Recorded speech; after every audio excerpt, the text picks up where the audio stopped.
Olá, tudo bem com vocês? Então vamos para o nosso estudo número 9, o Santuário Superior. Você se pergunta, olha, parece que o autor de Hebreus ele está tocando a mesma música, né? É a mesma música, o tempo todo ele está insistindo, né, de que Jesus é superior. Não tem nem nada que chegue aos pés de Jesus, de fato não, né? Mas a gente precisa entender que no contexto em que Hebreus foi escrito, a comunidade cristã ela era muito pequena, ela era até considerada como uma seita, comparado, né, à estrutura judaica que era praticamente milenária e englobava toda a Ásia Menor e Mediterrâneo, tinha muitas sinagogas.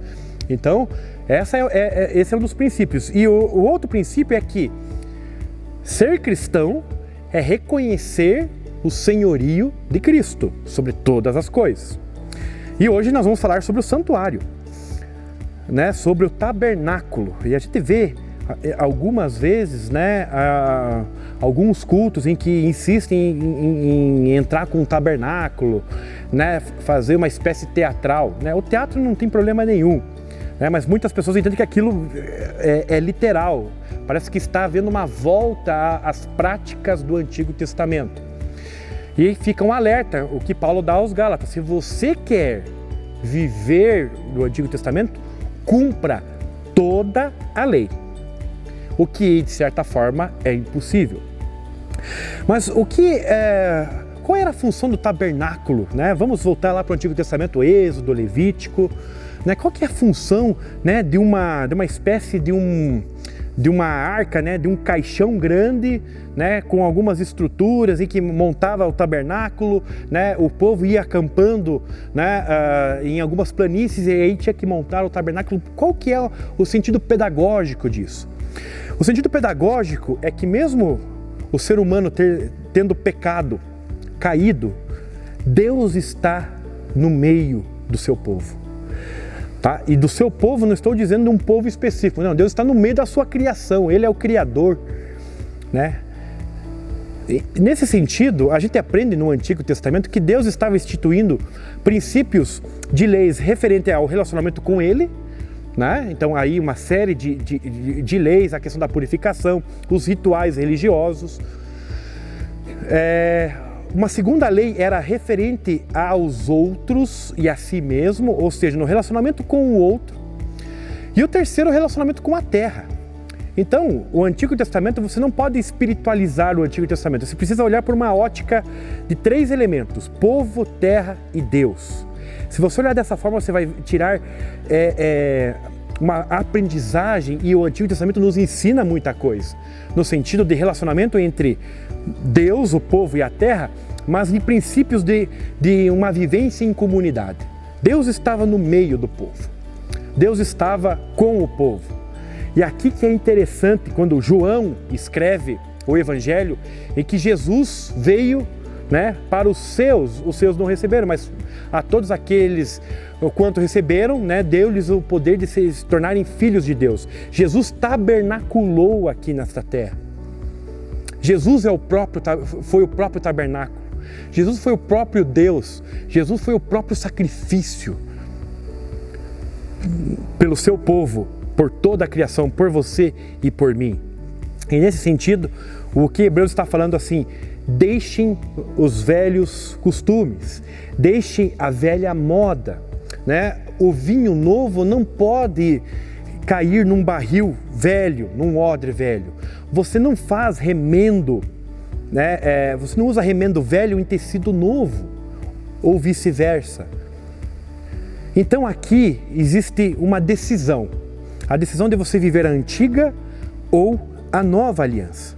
E nesse sentido, fazendo uma comparação entre essa prática da antiga aliança, Antigo Testamento, e a prática da nova aliança. E aqui compete a mim e a você decidir que aliança eu vivo. A antiga aliança, os sacrifícios são repetidos. Você entende que precisa repetir certos sacrifícios ou viver uma rotina que você só está fazendo por fazer? Não.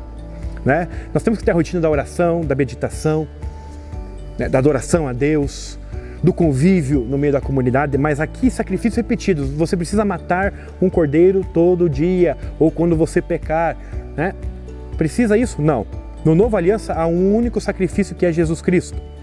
Na Antiga Aliança precisa matar animais para oferecer o sacrifício a Deus por causa do meu e do seu pecado. Na Nova Aliança, o próprio sangue de Jesus nos purifica, nos transforma, né? E nos redime de todo o pecado. De todo o pecado.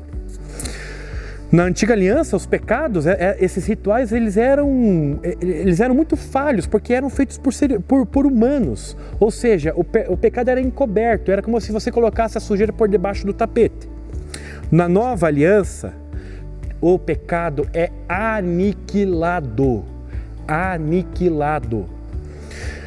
Na Antiga Aliança, só servia para o povo de Israel e os prosélitos, que eram os povos que se adequariam à tradição judaica.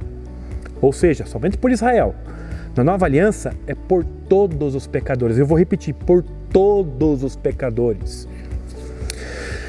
Na Antiga Aliança, o sumo sacerdote, ele vai e deixa o Santo dos Santos porque ele é ser humano.